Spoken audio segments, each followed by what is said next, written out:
In this recording, we're going to try to understand zeros as they relate to quadratic functions.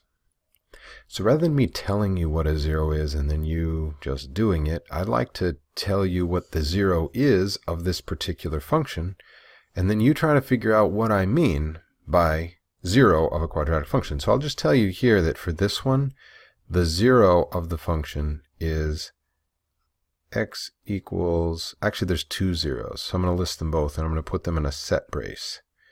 -3 and, let's see, 1.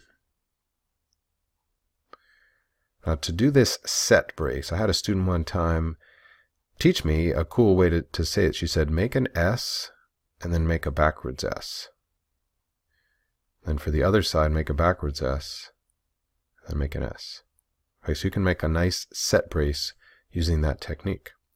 All right, so maybe you have an idea about what a zero is based on what I gave for this graph. I'm going to tell you for this second graph, g of x, that the zeros of the graph are -2 and 5. Okay, so if you have an idea that you could explain what a zero is of a function, try to write down what the zeros are of h of x, this final example over here.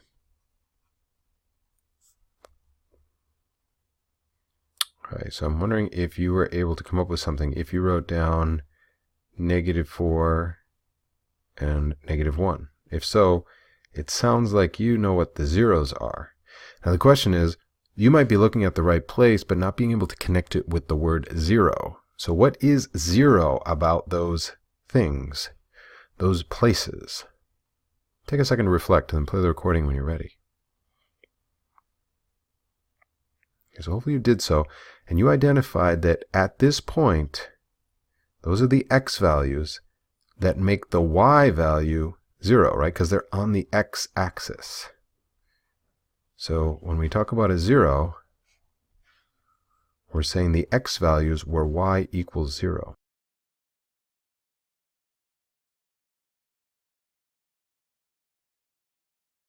Okay, so,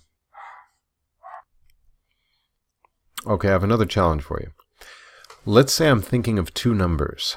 Okay, I'll go to the next screen and just say I'm thinking of two numbers, and I'm going to hide them behind these two squares. But what I'm going to tell you about these numbers is that when I multiply them, I get 0. Okay? I'm not telling you what my numbers are, but I'm telling you that their product is 0. So think about what you know about my numbers. So hopefully you said, I know one of them 0, right? I just don't know which one is 0. Or maybe they're both 0, because 0 times 0 is 0. So that's essentially the zero product property. So when we talk about the zero product property, we're saying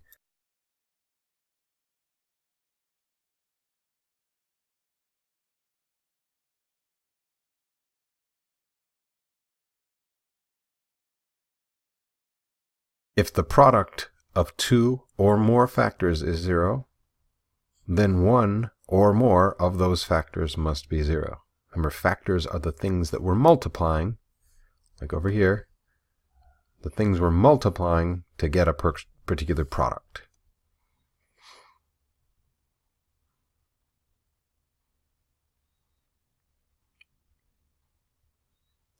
So once you're ready, go ahead and play the recording and we'll look at an example. So let's say I have a product that equals 0. I've got these two factors. I know they're factors because of the multiplication indicated by the parentheses, right? So therefore, I know one of these two things equals 0. So maybe it's this one. Maybe it's the x plus 1 that equals 0. Or maybe it's the x minus 3 that equals 0. Well, in that case, I can solve for what this x is, right? I can find out by subtracting 1 from both sides that x equals -1. So -1 is going to be a value of x that's going to make this whole expression equal 0. And man, on the other side, I can add 3 to both sides. And then I can get x equals 3. So x is either equal to -1 or x is equal to 3. Okay, and the x plus 1 and the x minus 3 are called linear factors. So we can see that these expressions are called linear factors. Well, what does it mean to be a linear factor?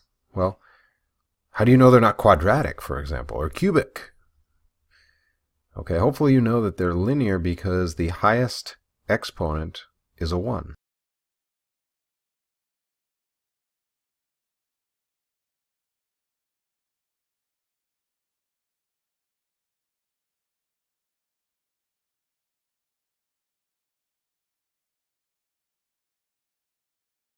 Let's provide some examples. You could have a coefficient that's not 1. You could have 2x minus 5. It could just be x,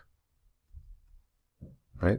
That has a highest exponent of 1. It could also be x plus 5 or x plus 7, right?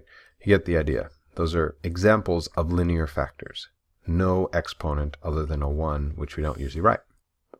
So let's grab a graphing calculator. If you have Desmos, you could use Desmos and graph what this function would look like. And we'll just make a little sketch over here. Sketch means we don't have graph paper.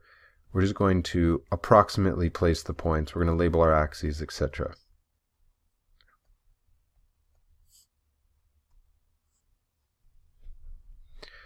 So I'm going to model this using the graphing calculator. We'll now hit zoom 6 for the standard window, Z standard.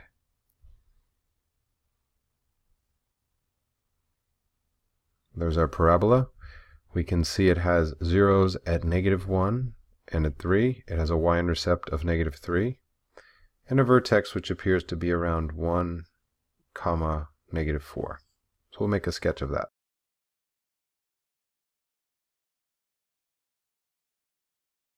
Got my vertex, my y-intercept, my 2 zeros are x-intercepts. We'll sketch it.